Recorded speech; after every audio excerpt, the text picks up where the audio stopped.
మీ business ఏదైనా మీ ఊర్లో promotion చేయాలంటే అది సుమన్ టీవీతోనే సాధ్యం. ఇప్పుడే సంప్రదించండి. సౌదీ అరేబియా అడవులకు తీసుకొచ్చారండి. అక్కడ ఆ బాబు నన్ను 4 రోజులు ఉంచుకుని సౌదీ అరేబియాలో ఇంకా చాలా దూరంలో తీసుకొచ్చి పడేయారండి అడవుల్లోని. నాకు 11వ తారీఖు నుంచి ఇప్పుడు వరకు నాకు ఆరోగ్యం ఏం బాగోలేదండి. రక్తంతో వాంతులు అయిపోతుంది, ముక్కులంటే రక్తం వచ్చేస్తుందండి. హలో, నమస్తే సార్. నా పేరు మ్యాజిక్ పూర్ణిమ సార్. మాది రాజమండ్రి దగ్గరకి దేని సార్ తాలూకు. Welcome to Suman TV. నేను మీ ఈశ్వర్ కొక్కంటి. ఉపాధి కోసం ఎడారి దేశానికి వెళ్ళి అక్కడ యాజమాన్యం వేధింపులు తాళలేక బాధితుల సంఖ్య ఒక్కొక్కటే వెలుగు చూస్తోంది. ఇటీవల కువైట్ శివ ఉదంతం మరొక ముందే మరో సంఘటన వెలుగు చూస్తోంది.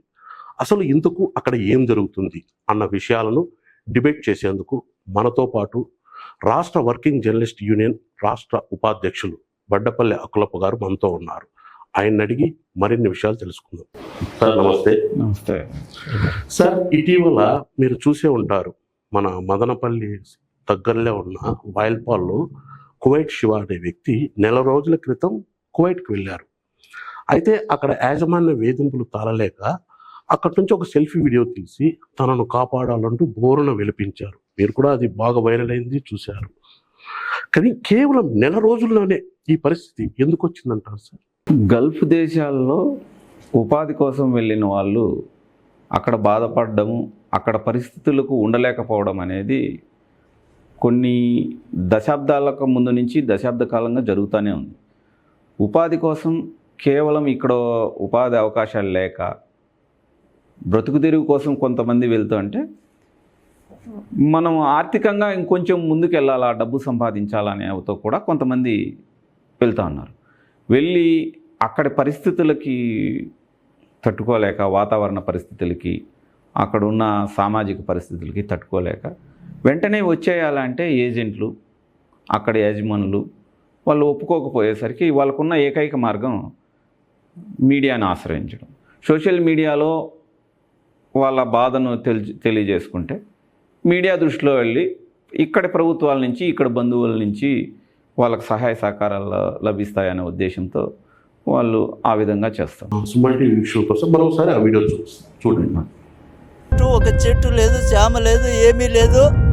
నాకు బతకాలని లేదు సార్, నాకు ఈడు ఉండాలని లేదు. ఎవరైనా దయచేసి నన్ను అటు గడ్డకైన వాళ్ళ కావడం లేదు. ఎండకి సుస్థ అయిపోతుంది, ఇక్కడ పట్టించుకునే వాళ్ళు లేరు. ఇప్పుడు ఆయన వచ్చి 3 రోజులు అవుతుంది సార్. కనీసం నువ్వు తిన్నావా సచ్చినావా అని ఫోన్ కూడా చేయడం లేదు. నా పరిస్థితి ఇట్లుండదు. నాకు దయచేసి ఎవరైనా సాయం చేయండి సార్. సార్ చూసారా మీరు? ఇప్పుడు ఆ ఎడారిలో అది తప్పితే, ఆ గుడిసెలు అతను ఇవి తప్పితే ఏమీ లేవు చుట్టుపక్కల.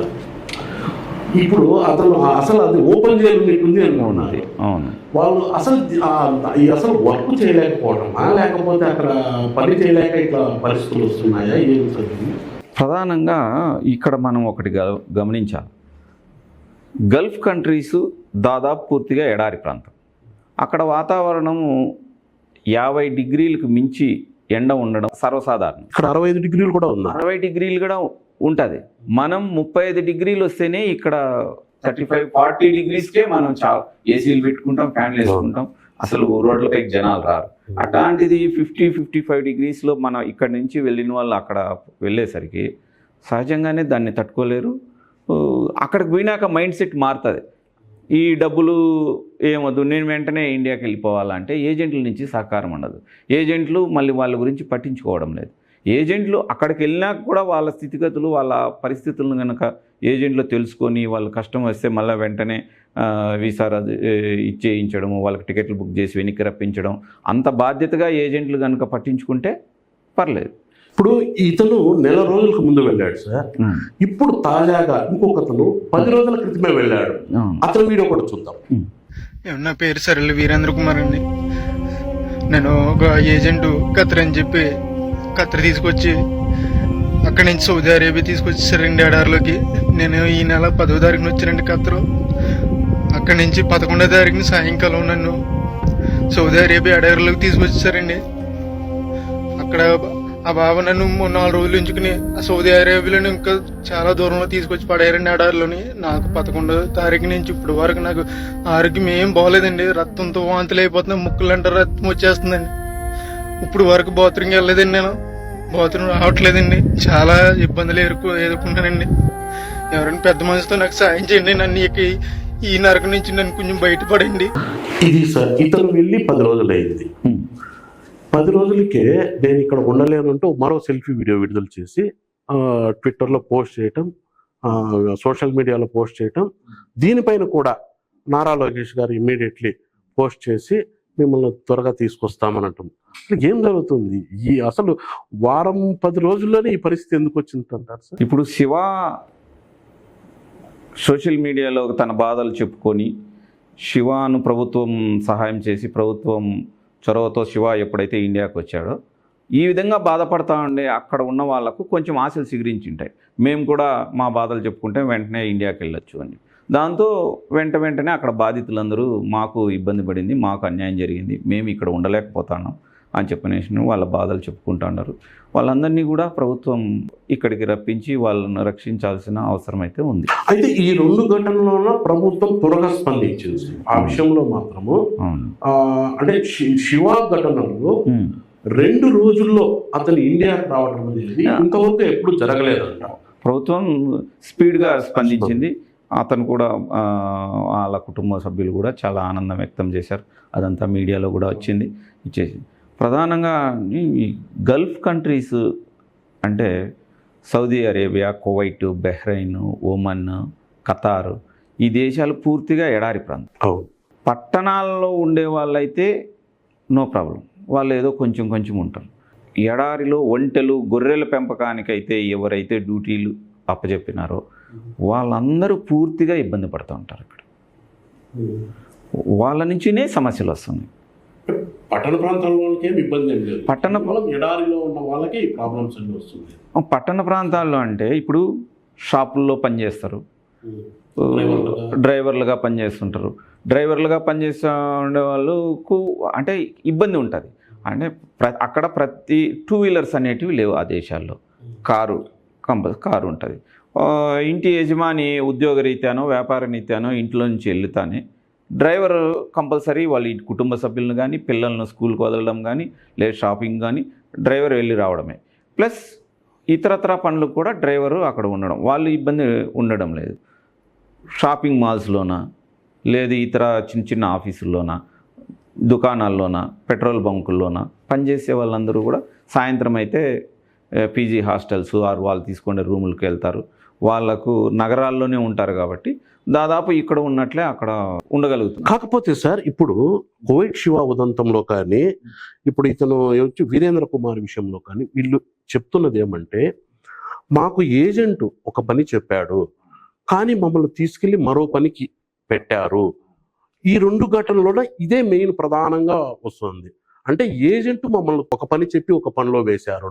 ఈ కారణంగానే వీళ్ళు మేము కష్టాలు అనుభవిస్తున్నామని అంటే దీంట్లో ఏజెంట్ అది తప్ప లేకపోతే దాన్ని ఏ రకంగా అర్థం చేసుకోవచ్చు? అంటే శివ ఉదంతము, ఇంకొక వినోద్ కుమార్ ఉదంతము, వీళ్ళ ఉదంతంలో ఏజెంట్ తప్పు అని చెప్పని తెలుస్తుంది మనకి.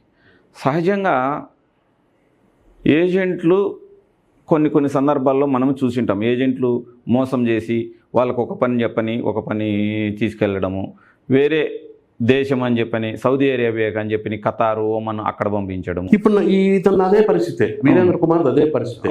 ఖతార్ అని చెప్పి కువైట్లో వదిలేశారు. ఆ విధంగా మోసాలు జరుగుతున్నాయి. కానీ ఇంకొన్ని స్పెషల్ రేర్ కేసెస్లో ఒక 10% పాటు బాధితుల నుంచి కూడా మొత్తం ఏజెంట్ల పైనే మనం నెట్టేళ్ళం. బాధితుల నుంచి కూడా ఏమనంటే మాకు డబ్బు కావాలా, మేము డబ్బు సంపాదించాలా, మమ్మల్ని ఏదో ఒక దేశానికి పంపించేయి అని చెప్పనేసి ఏ పనికైనా పర్లేదు అంటారు వీళ్ళు. అక్కడికి పోయినాక ఈ పని చేయలేము అంటారు. అట్లాంటివి ఒక 5 to 10% ఉంటాయి. మిగతా ఎక్కువ ఏజెంట్లదే.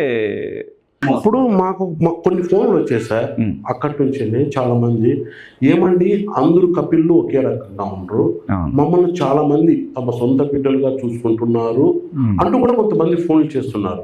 అంటే మనము వీళ్ళు చెప్తున్నారు కదా అందరినీ ఒకే కాటికి కట్టలేము. శివ విషయంలో ఆ యజమాని చాలా కఠినంగా వ్యవహరించారంట. అతను మీరు వినింటారు, చూసింటారు. అంటే కొన్ని చోట్ల ఏజెంట్ మోసం చేస్తున్నాడు, కొన్ని చోట్ల యాజమాన్యం స్ట్రిక్ట్గా వ్యవహరిస్తుంది. ఈ కారణంగా వీళ్ళు ఏమన్నా అక్కడ పనులు చేయలేకపోతున్నారా? ఎడారిలో యజమానులు తమ కూలీ కోసం మనిషి దొరుకుతానే దాదాపు యజమాని ఇంటికి వాళ్ళు గొర్రెలు ఒంటెల పెంపకం కేంద్రాలు దాదాపు 100, 200, 300 కిలోమీటర్ల దూరంలో కూడా ఉంటాయి. యజమాని ఒకసారి ఇతన్ని తీసుకొని వెళ్ళి ఆ ఒంటెల పెంపకం కేంద్రంలో వదిలాడంటే వారానికి ఒకసారి కానీ మళ్ళీ యజమాని అక్కడికి పోయి తిరిగి చూడరు. ఆ వారానికి సరిపడా రొట్టెలు, బ్రెడ్, పాలు, ఇతర తినే వస్తువులన్నీ తీసుకొని వెళ్ళి అక్కడికి ఇచ్చేసేస్తే వారం తర్వాతనే యజమాని పోతాడు. వారం వరకు అతను చచ్చినా బ్రతికినా అతనికి ఏమన్నా ఇబ్బంది వచ్చినా, ఇప్పుడంటే ఫోన్లు వచ్చినాయి, ఇవి వచ్చినాయి, ఇంతకుముందు అయితే అవి కూడా ఉండేది లేదు. ఇప్పుడన్నా అయితే కనీసం మాకు ఇబ్బంది ఉంది అని చెప్పగలిగే పరిస్థితి అన్నా ఉంది. ఆ వారం రోజులు ఏం లేదు. అలాంటి పరిస్థితుల్లో దాదాపు కనీసము మనిషిని అతను ఉదయం లేస్తే ఒంటెని చూడాలి, ఎడారిలో ఉండే ఇసుకను చూడాలి తప్ప కనీసం సాటి మనిషిని చూడాలంటే కూడా వారం పడుతుంది. అలాంటి పరిస్థితుల్లో అతన్ని మానసికంగా అతను కుంగిపోతాడు. నాకు ఈ డబ్బు వద్దు, ఏమొద్దు, నేను అందులో భారతదేశం మన కుటుంబం దగ్గరికి వెళ్ళిపోవాలనే ఒక తపన, బాధ అతనిలో రావడం అనేది సహజం. అంటే కొంతమంది ఏం చెప్తున్నారంటే సార్, ఇప్పుడు వీళ్ళు ఇమీడియట్లీ పోయి ఇక్కడి నుంచి అక్కడికి పోతానంటే ఎడారిలో విపరీతమైన వర్క్ చేయాల్సి వస్తుంది. సో ఇక్కడ కొంచెం అంత వర్క్ ఉండేవి, ఒక్కసారిగా అక్కడ హెవీ వర్క్ అయిపోవటంతో అక్కడ చేయలేక సహజంగా వర్క్ ప్రెషర్ ఎక్కువైపోతే భయపడిపోతున్నారు. ఈ కారణంగానే వీళ్ళు కొంతమంది వచ్చేయాలనేసి ప్రయత్నిస్తున్నారన్న కొంతమంది ఫోన్లు చేసి చెప్పారు. ఇందులో వాస్తవం ఎంత ఉంటుంది? ఖచ్చితంగా వాళ్ళకైతే తీవ్రమైన మానసిక ఒత్తిడితో పాటు శారీరకంగా కూడా చాలా అలసిపోతారు వాళ్ళు. అక్కడ వాతావరణం ఇబ్బంది ఒకటి, వేడి ఒకటి, ప్లస్ ఆ ఒంటెలను, గొర్రెలను, ఒంటెలను కడగడం. చెప్పారు కదా బాధితులు, మనం ఇప్పుడు చూసినప్పుడు వీడియోలో చెప్పారు, ఒంటెలకు నీళ్ళు ఇవ్వడం, వాటికి ఆహారం వేయడం, వాటిని చూసుకోవడం. మళ్ళీ తను ఆ ఎండలో ఆ పరిస్థితులను తట్టుకోవడం, ఇవన్నీ శారీరకంగానూ ఇబ్బంది, మానసికంగానూ ఇబ్బంది. వాళ్ళకి దాదాపు వాళ్ళ పరిస్థితి అయితే మనం ఊహించలేనంత తీవ్రమైన గడ్డు పరిస్థితుల్లోనే వాళ్ళు ఉంటారు. ఇప్పుడు కొంతమంది అక్కడ యాజమాన్యము కొంతమంది అక్కడ వర్క్ చేసే వాళ్ళకు మంచి సౌకర్యాలు కల్పిస్తారంట. సో అట్లాంటి వాళ్ళు సంవత్సరాల తరబడి ఉంటారంట. ఈ సౌకర్యాలు కల్పించకుండా కొంతమంది యాజమాన్యం ఇబ్బందులు పెడుతున్నారు చూడు, అటువంటి వారే వెలుగులోకి వస్తున్నారు సార్. అంటే ఇది మొత్తం యాజమాన్యం వీళ్ళ పట్ల కఠినంగా వ్యవహరించడం, అంటే వీళ్ళకి సరైన సౌకర్యాలు కల్పించకపోవడం వల్లే ఇలాంటి సంఘటనలు జరుగుతున్నాయని అనుకోవచ్చా? ఉండొచ్చు. ఒకవేళ ఇప్పుడు యజమానికి ఉదాహరణకి మనం కోళ్ళ పెంపకం కేంద్రాలు ఉన్నాయి, కోళ్ళ ఫామ్లు దగ్గర పనిచేసే వాళ్ళు అక్కడ దుర్వాసనకి, అక్కడ పరిస్థితులు, కోళ్ళు పెంపేది మనం చూడొచ్చు. కానీ ఎయిర్ కండిషనల్ కోళ్ళ ఫారాలు ఉన్నాయి, అక్కడ పెంపకం చేసే వాళ్ళు మనం చూస్తూ ఉంటాం. అక్కడ వాళ్ళు ఏసీలో ఉంటారు, కొన్ని మంచి సౌకర్యాలు ఉంటాయి, వాళ్ళను పోల్చలేము. అక్కడ కూడా యజమాని మంచి ఉన్నత స్థితిలో ఉన్నాడు అనుకోండి, అతను చూసుకుంటూ అంటాడు. ఆ ఉన్నత స్థితిలో ఉండేవాళ్ళు 10% ఉంటారు తప్ప మిగతా 90% వాళ్ళు చిన్నగా వచ్చే వాళ్ళే ఉంటారు. కువైట్ నుంచి ఓ బాధితురాలు ఒక ఆమె వీడియో పెట్టింది సార్, అది కూడా చూసాం, మమ్మల్ని కాపాడండి అని. ఒకసారి ఆ వీడియో ప్లే చేయండి. హలో, నమస్తే సార్, నా పేరు మేడ్చెట్టు పూర్ణిమ సార్, మాది రాజమండ్రి దగ్గర పెద్ద సార్, తాలూకు. నేను వచ్చి ఇక్కడికి 2 నెలలు అవుతుంది సార్. ఇంటికాడ చాలా ఇబ్బందిగా ఉంది సార్. మా అమ్మ పెద్ద వయసు సార్, బాకీలో ఇబ్బంది పెట్టేస్తున్నాను సార్. నేను ఏజెంట్ గారికి ఫోన్ చేశాను సార్, నాకు ఇబ్బందిగా ఉంది సార్, నన్ను ఇంటికి తీసుకెళ్ళిపోండి అంటే 2 లక్షలు కడితేనే కానీ తీసుకెళ్ళని అంటున్నారు సార్. నాకు నెల జీతం అవుతుంది, టికెట్ చేయండి సార్, మీకు కావాలన్నా పట్టుకుంటానంటే కుదరదు అంటున్నారు సార్. సత్య అక్కడే చచ్చిపోతున్నారు సార్. అప్పుడు కూడా ఇంటికాడ నుంచి రాను సార్ అంటే డబ్బులు కట్టాలని మాకు లేకుండా చేశాను సార్. మా ఆయన లేరు సార్, చనిపోయారు. ఇప్పుడు మనము ఎడారి ప్రాంతంలో చూసాం సార్. అవును. ఈమె కువైట్ నుంచి ఫోన్ చేసింది, నాకు మా యజమాని ఇబ్బందులు పెడుతున్నాడు, నన్ను కాపాడండి, ఆ వీడియో చూశాను మీది, నన్ను కాపాడండి. అంటే మనం ఇప్పుడు డిస్కస్లో అనుకున్నాం ఎడారి ప్రాంతాల్లో ఉన్న వారికి కష్టాలు ఉంటాయని. దీన్ని బట్టి చూస్తే కువైట్లో ఉన్న వారు కూడా కష్టాలు ఉన్నాయేమో అనిపిస్తుంది సార్. ఉంటాయి. అక్కడి వీళ్ళు దేశంగాని దేశానికి వెళ్ళారు. అక్కడ వాళ్ళకి సహజంగానే ఒక అభిప్రాయం వస్తుంది. వాళ్ళు చెప్తే వీళ్ళు పోతానే చాలా కేసుల్లో ఏం చేస్తారంటే వీళ్ళ వీసా, వీళ్ళ పాస్పోర్ట్ అన్నీ తీసి పెట్టుకునేస్తారు. వీళ్ళు ఇంట్లో నుంచి వచ్చేసినా కూడా రాలేని పరిస్థితి. వాళ్ళు కనీసం ఆ నగరం నుంచి ఇంకొక నగరానికి ప్రయాణించాలన్నా కూడా వాళ్ళ దగ్గర డబ్బులు లేని పరిస్థితి. యజమాని ఇస్తే కానీ తప్పదు. కాబట్టి వీళ్ళ పట్ల వివక్ష అనేది ఉంటుంది. వీళ్ళ పట్ల చాలా తక్కువ అభిప్రాయం, వివక్ష, తక్కువ చేసి చూడడం, వాళ్ళ పట్ల కొంచెం క్రూరంగా వ్యవహరించడం, అట్లాంటి కొన్ని పరిస్థితులు దాదాపు సగం మంది ఎదుర్కొంటూ ఉంటారు.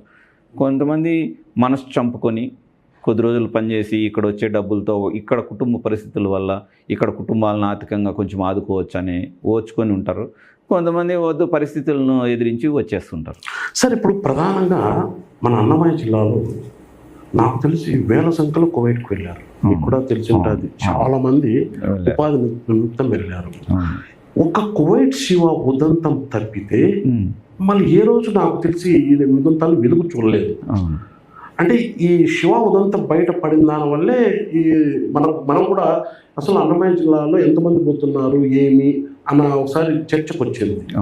ఇంతకు మన పడమటి ప్రాంతాల నుంచి ఇంతమంది కువైట్ పోవాల్సిన అవసరం ఏమొచ్చింది సార్? అన్నమయ్య జిల్లా వరకు పరిస్థితులు ఎలా ఉన్నాయంటే, అన్నమయ్య జిల్లాలో రాయచోటి, పీలేరు, తంబలపల్లి నియోజకవర్గాలు దాదాపు వ్యవసాయ ఆధారితమైనది, కరువు పరిస్థితులతో ఉంటాయి. ప్రజల ఆర్థిక స్థితి అంతంత మాత్రం ఉంటుంది. వాళ్ళందరూ ఉపాధి లేనప్పుడు మదనపల్లి, బెంగళూరు, హైదరాబాదు లాంటి నగరాలకు వెళ్ళి ఉపాధి చేసుకుంటూ ఉంటారు. ఇంకొంతమందికి ఎంతమంది అని నగరాల్లో పోతారు, గత్యంతరం లేదు, ఖచ్చితంగా ఉపాధి కోసం బయట దేశాలకు వెళ్తారు. అది బయట దేశాలకు వెళ్ళినప్పుడు కొంతమంది డ్రైవర్లుగా, కొంతమంది షాపుల్లో పనిచేసే వాళ్ళుగా, మహిళలు అయితే ఇళ్ళలో పనిచేసే ఇంట్లో హౌస్ మేడ్లుగా పనిచేయడానికి, ఇట్లా రకరకాల దీంతో పోతూ ఉంటారు. సార్, ఇప్పుడు ఇప్పుడు మీరు అన్నిట్లో ఇంతమంది వెళ్తున్నారు. ఇక్కడ మన జిల్లాలో మనకు దగ్గర ఇటు కర్ణాటక, ఇటు తమిళనాడు, ఈ ప్రాంతాన్ని కొంచెం పారిశ్రామికంగా డెవలప్ చేసి ఉపాధి కల్పిస్తే ఈ వలసలకు నివారించే అవకాశం కొంతైనా తగ్గొచ్చు కదా సార్? ఖచ్చితంగా పారిశ్రామికంగా ఇక్కడ అభివృద్ధి చేసి ప్రజలకు ఉపాధి అవకాశాలు కల్పించాల్సిన అవసరం అయితే ప్రభుత్వాలపైన ఉంది. కానీ ప్రభుత్వాలు ఈ ప్రభుత్వం ఆ ప్రభుత్వం అని కాదు, కానీ ప్రభుత్వాలు ఆ దిశగా ఈ ప్రాంతంలో ఎక్కడ డెవలప్ చేయలేదు. తిరుపతి ఇప్పుడు పారిశ్రామిక కేంద్రాలు ఉంటాయి, పరిశ్రమలు రావాలా, పరిశ్రమలు వస్తే ఉపాధి అవకాశం. మన ప్రాంతంలో ఉండే పరిశ్రమలే దాదాపు ఇప్పుడు మదనపల్లి స్పిన్నింగ్ మిల్ మూతపడింది, దాదాపు పూర్తిగా క్లోజ్ అయిపోయింది.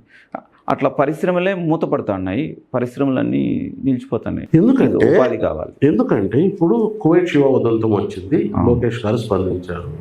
ఇప్పుడు వీరేంద్ర కుమార్ విషయం వచ్చింది, ఇమ్మీడియట్లీ స్పందించారు. ఇట్లా రోజుకు ఒకటి వస్తా ఉంటే మీరు గణాంకాలను ఒకసారి పరిశీలించండి. మన సౌత్ ఈస్ట్ ఏషియా దేశాల నుంచి వెళ్ళిన వాళ్ళలో 10,000 మంది ప్రతి ఏడాది రకరకాల కారణాలతో 10,000 మంది చనిపోతున్నారు కువైట్లో ప్రతి గల్ఫ్ దేశాల్లో, Kuwait, Saudi Arabia, Bahrain, Oman, ఖతారు, ఈ దేశాల్లో అంతమంది చనిపోతున్నారు. మన ఇండియాకు సంబంధించి 2019లో మీరు టైమ్స్ ఆఫ్ ఇండియా దీనిపైన ఒక మంచి వ్యాసాన్ని రాసింది. 3 ఇయర్స్లో గత 3 సంవత్సరాలు అంటే 2019లో అప్పుడు ఈ కథనం వచ్చినప్పటికీ లాస్ట్ 3 ఇయర్స్లో 1656 మంది మన ఇండియా నుంచి పోయిన వాళ్ళు గల్ఫ్ దేశాల్లో చనిపోయినారు. అది ప్రమాదాలు కావచ్చు, హత్యలు కావచ్చు, ఆత్మహత్యలు కావచ్చు. అంటే ఏడాదికి దాదాపు 500 పైచిలకు 550 మంది ఏడాదికి మన ఇండియా నుంచి పోయిన వాళ్ళు. అంటే ఎవ్రీ 2 డేస్కు 3 మెంబర్స్, ఎవ్రీ 2 డేస్కు 3 మెంబర్స్ మన ఇండియా నుంచి పోయిన వాళ్ళు చనిపోతున్నారు. అవి మినిస్ట్రీ ఆఫ్ ఎక్స్టర్నల్ అఫైర్స్ ఇచ్చిన గణాంకాలు జరుగుతున్నాయి. కాకపోతే ఇప్పుడు ఇలాంటివి ప్రభుత్వాలు స్పందించి అక్కడ బాధపడే వాళ్ళని వెంటనే రప్పించగలిగితే వాళ్ళ ప్రాణం కాపాడినట్లు. లేదంటే అతని స్థితి వేరే ఇదికి పోయినప్పుడు అక్కడ పరిస్థితులు తట్టుకోలేక అతను సూసైడ్ చేసుకునే పరిస్థితులు అలాంటివి కూడా కొన్ని ఇప్పుడు మొన్న ఉన్నాయి. నాకు కోవిడ్ శివాతో నేను ఒక ఇంటర్వ్యూ చేశాను సార్.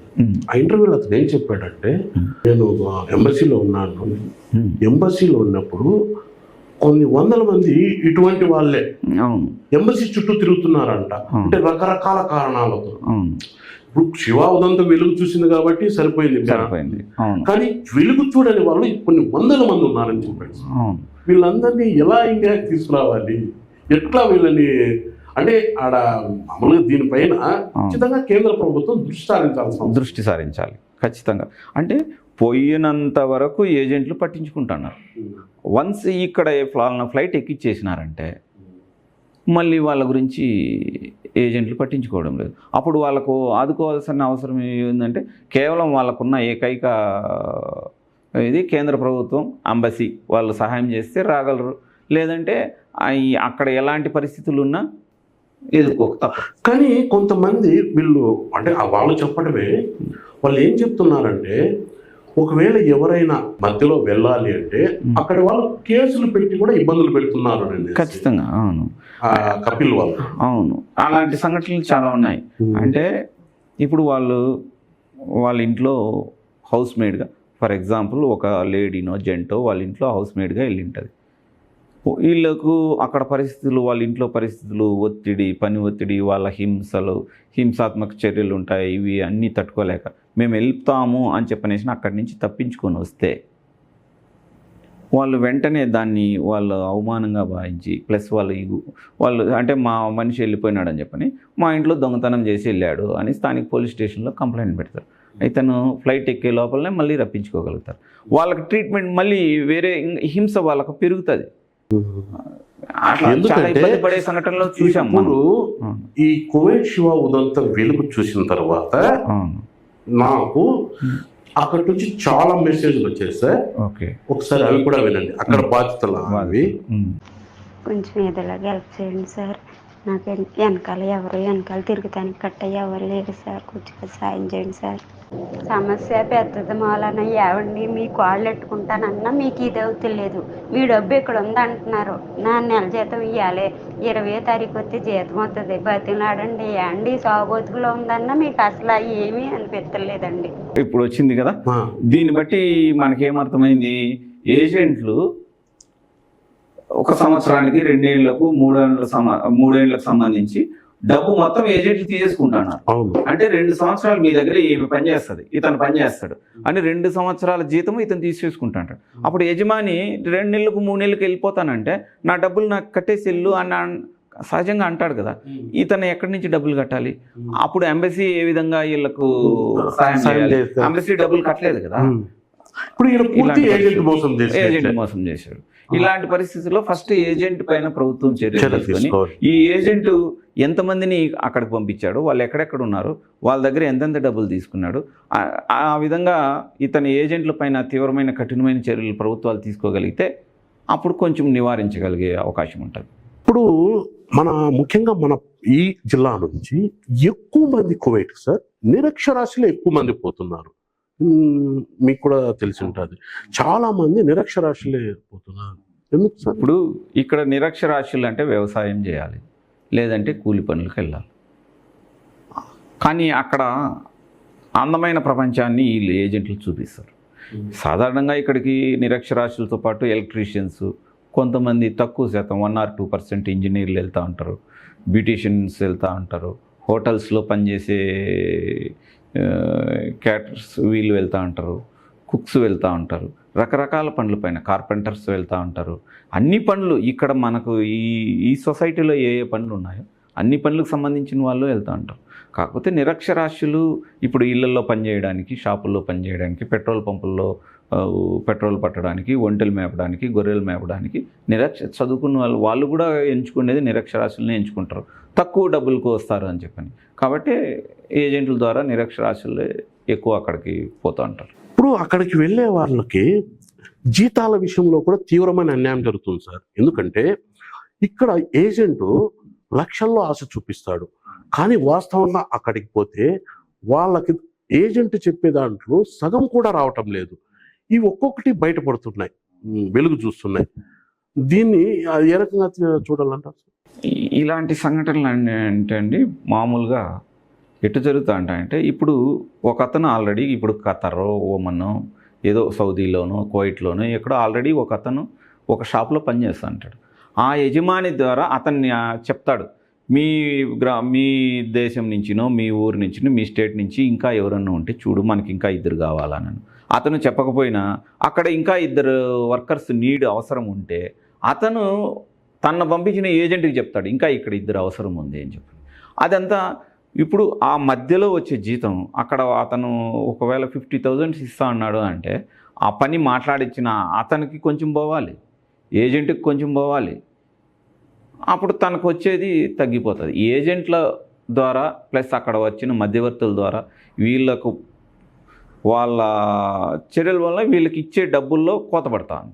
అక్కడ నిజంగానే మోసం జరుగుతుంది, దగాకు గురవుతున్నారు.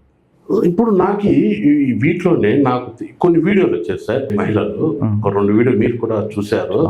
ఎందుకంటే మనం వాళ్ళు అక్కడ ఉన్న యాజమాన్యం వాళ్ళని తీవ్రంగా హింసకు గురి చేస్తున్నారు, దారుణంగా వ్యవహరిస్తున్నారని కొన్ని వీడియోలు వాళ్ళ బాధను వ్యక్తం చేస్తున్నారు. ఇటువంటి సంఘటనలు వీళ్ళను కూడా ఏజెంట్లే వేరే మోసం చేసి పంపించటం. ఆమె క్లియర్గా చెప్పింది, ఏజెంట్ మోసం చేసి పంపారు ఇక్కడికి, ఇక్కడ చూస్తే మా పరిస్థితి దారుణంగా ఉంది, మా పాస్పోర్ట్లన్నీ వాళ్ళు పేర్కొన్నారు. ఇట్లా చాలా మంది మహిళలు ఇబ్బందులకు గురవుతున్నారంట. వీళ్ళని బయట వేయచ్చు అంటే మహిళలు అందరూ హౌస్ మేట్స్ గాను ఇళ్లలో పనుల కోసమే వెళ్ళరు. అక్కడ కూడా ఏదైనా షాపింగ్ మాల్స్ లేదు షాప్స్లోన చిల్లర దుకాణాలను వీటికి సహాయకులుగా ఈ పనులకు కూడా వెళ్ళే వాళ్ళు ఉన్నారు. కానీ కొంతమందిని ఇళ్లలో ఇంటి పనికి, వంట పనికి వీటికి పెట్టుకుంటున్నారు. అలాంటి వాళ్ళు పలు రకాల హింసలకు గురవుతున్నాము అని చెప్పనేసి చాలా విషయాలు వెలుగులోకి వచ్చాయి. లైంగిక వేధింపులు కూడా ఉన్నాయి. అలాంటి సంఘటనలు ఎన్నో బయటకు వచ్చాయి. వాళ్ళు ఇక్కడ బంధువులకు చెప్పడం, ఇక్కడ పోలీస్ స్టేషన్లలో పోలీస్ కేసులు కూడా నమోదైనాయి. కానీ ప్రభుత్వాలు అక్కడ అలాంటి హింసాత్మక చర్యలను ఇక్కడ నుంచి ప్రభుత్వాలు అయితే కట్టడి చేయలేవు. వాళ్ళ పరిస్థితి అక్కడ ఏజెంట్ల దగా గురైపోవడం వలన, ఏజెంట్ల ద్వారా మోసానికి గురై అక్కడ యాజమాన్యుల పరిస్థితిని బట్టి అన్ని సంఘటనలు ఆధారపడి ఉంటాయి. ఇప్పుడు గల్ఫ్ బాధితుల పట్ల కేంద్ర రాష్ట్ర ప్రభుత్వాలు ఎలా వ్యవహరించాలని? ప్రభుత్వాలు తలుచుకుంటే చేయలేనిది ఏమీ లేదు. నాకు తెలిసి రాష్ట్రం నుంచి దేశం నుంచి వెళ్ళిన వాళ్ళని ఇప్పుడు ప్రభుత్వాలు ఎంతవరకు చేస్తున్నాయంటే, ఇప్పుడు శివ ఉదంతం ఒకటి ఉంది. నేను రాష్ట్ర ప్రభుత్వాన్ని తప్పుడు రాష్ట్ర ప్రభుత్వం సహాయం చేసింది, వెంటనే స్పందించింది, తీసుకొని వచ్చింది. కానీ కేంద్ర ప్రభుత్వం కానీ రాష్ట్ర ప్రభుత్వాలు కానీ ఇలాంటి సంఘటన జరిగింది, దానిపైన ఒక కమిషన్ ఏర్పాటు చేయడం, లేదంటే ఒక అధికారులతో వివిధ శాఖల అధికారులతో కలిసి ఒక బృందాన్ని ఏర్పాటు చేయడం, లేదు ప్రభుత్వము మన రాష్ట్రం నుంచి, లేదు మన దేశం నుంచి, లేదు మన జిల్లా నుంచి ఎంతమంది గల్ఫ్ దేశాలకు వెళ్ళారు అనేది డేటా తీసుకోవచ్చు ప్రభుత్వం. వాళ్ళ పరిస్థితులను, వాళ్ళ కుటుంబ సభ్యుల ద్వారా వాళ్ళ స్థితిగతులను తెలుసుకోవచ్చు. తెలుసుకొని అక్కడ హింసకు గురవుతున్న వాళ్ళు ఎవరైనా ఉంటే ఈ బృందం ద్వారా అంబెసీతో, అక్కడ మన భారత రాయబార కేంద్రాలతో మాట్లాడి వన్స్ ఫర్ ఆల్ సమస్యను పరిష్కరించవచ్చు. కానీ ప్రభుత్వాలకు వివిధ రకాల వేరే ఇక్కడ అడ్మినిస్ట్రేషను, ఇక్కడ పరిపాలన దీనిపైన ఉన్నాయి. ఇది ఒక్కటే కాదు కాబట్టి దీనిపైన తగిన స్థాయిలో చర్యలు తీసుకోవడం లేదనేది నా అభిప్రాయం. కానీ మన కువైట్ శివ అతను ఉదంతంలో ప్రభుత్వం స్పందించిన తీరు, స్పందించి అతన్ని 2 రోజుల్లోనే ఇండియాకి తీసుకురావడం అనేది మాత్రం చాలా అభినందనీయం. అంటే 2 days రాష్ట్రంలో కొత్త ప్రభుత్వం ఏర్పడింది, ముఖ్యమంత్రి గారు స్పందించారు, అతను రాగలిగాడు. అందరి విషయాల్లోనూ అంతవరకు అభినందనీయం, మంచిది, వాళ్ళ కుటుంబానికి కూడా మేలు జరిగింది. ఇప్పుడు కూడా వీరేంద్ర కుమార్లో కూడా లోకేష్ గారు ట్వీట్ చేశారు, మిమ్మల్ని కూడా మీరేం అధైర్యపడద్దండి, మిమ్మల్ని కూడా త్వరలో ఇండియాకి తీసుకొస్తాము అని. శివ విషయంలో ఈ విషయం వెలుగులోకి వస్తానట్లే మొట్టమొదట, ఇది మన ప్రాంతమే కాబట్టి మొట్టమొదట సుమన్ టీవీ వెళ్ళి వారి కుటుంబాన్ని పరామర్శించింది. అక్కడ చూస్తే వాళ్ళ ఆర్థిక పరిస్థితి చాలా దారుణంగా ఉంది. వెంటనే వాళ్ళని సుమన్ టీవీ మాట్లాడటము, వాళ్ళకు అండగా నిలబడి వాళ్ళ కథనాలు ప్రచురితం చేసింది. దాని మీద ప్రభుత్వం కూడా స్పందించింది. అందుకే కదా ఇప్పుడు శివ విషయంలో సుమన్ టీవీ స్పందించింది, రాష్ట్ర ప్రభుత్వం స్పందించింది. కాబట్టే శివ భారతదేశానికి చేరుకోగలిగినాడు. కాబట్టే అక్కడ బాధితులు వెంటనే సుమన్ టీవీని ఆశ్రయిస్తున్నారు, రాష్ట్ర ప్రభుత్వానికి తెలియజేస్తున్నారు. ఆయన ఎయిర్పోర్ట్కు వచ్చినప్పుడు మేము వెళ్ళాం సుమన్ టీవీ తరపున. వెళ్ళి అతనితో మాట్లాడి ఆ సుమన్ టీవీని వాళ్ళ భార్య పిల్లలను మేము అప్రోచ్ అయ్యాం. ఏమండి, మాకు కువైట్ నుంచి మాకు సమాచారం వచ్చింది, అతను బెంగళూరుకు వస్తున్నారని, మీరు వస్తారా అన్నాం. సార్ వస్తా. వాళ్ళ ఆతృత కాపుకోలేక ఆ వీడియోలో అతను ఏడ్చేది చూసి పిల్లలు చాలా, అసలు వాళ్ళ మాటలు అయితే అసలు 1 day వాళ్ళ పిల్లలు అన్నం కూడా తినలేదు. లేదు వస్తాము అన్నారు. సో సుమన్ టీవీనే వాళ్ళకు వెహికల్స్ అరేంజ్ చేసి వాళ్ళని పిలుచుకు వెళ్ళింది. అక్కడికి వెళ్ళి వాళ్ళిద్దరూ ఆ ఎమోషనల్, అప్పుడు నేనే సార్ ప్రత్యక్ష సాక్షి. ఆ వీడియో కూడా ఒకసారి చూద్దాము.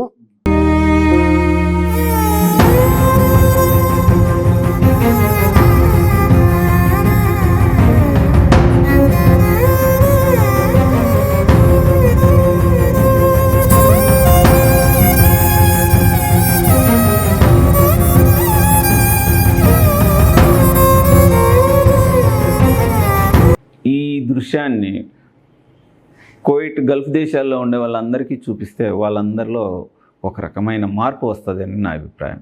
ఏమంటే ఇప్పుడు కుటుంబ సభ్యులతో అంత ఆనందంగా ఉండడం ఎక్కువ విలువైంది, కానీ అక్కడికి వచ్చే డబ్బు కాదు అనేది తెలుసుకుంటారు. ఎందుకంటే ఆ సంఘటన జరిగినప్పుడు నేను పక్కనే ఉన్నాను సార్. వాళ్ళ ఎమోషన్స్ చూస్తున్నా నేను. నాకు కూడా కళలో ఆనంద బాష్పాలు వచ్చాయి. ఒక కుటుంబాన్ని మనం దగ్గరుండి కలుసామన్న సంతృప్తి కూడా అంతవరకు వచ్చేది. సుమన్ టీవీ మంచి పాత్ర పోషించింది. ఇంకా ఇంకోటి ఏంటంటే ఈ ఘటన వచ్చిన తర్వాత వెంటనే అతను మాకు వీడియో వేశాడు. ఎవరు? మన వీరేంద్ర కుమార్. ఆ తర్వాత ఇంకా కొంతమంది వీడియోలు వేశారు. వీళ్ళకి సుమన్ టీవీ తరఫున మీకు అందరికీ గల్ఫ్ కంట్రీస్ నుంచి సుమన్ టీవీకి వీడియోలు వేసిన వారికి మేము చెప్తున్నది ఏమంటే, మీరు వేసిన ప్రతి వీడియోను ఆయా ప్రాంతాల సుమన్ టీవీ కార్యాలయాలకు పంపుతున్నాం. అక్కడ మా సుమన్ టీవీ ప్రతినిధులు వాస్తవాలు విచారించి మీకు తప్పకుండా న్యాయం చేస్తారని, ఇటువంటి వారి పట్ల సుమన్ టీవీ వెన్నంటి ఉంటుందని స్పష్టం చేస్తుంది. ఓకే సార్, మీరు ఈ డిబేట్లోకి వచ్చి మీ అమూల్యమైన అభిప్రాయం చెప్పినందుకు మరొకసారి ధన్యవాదాలు.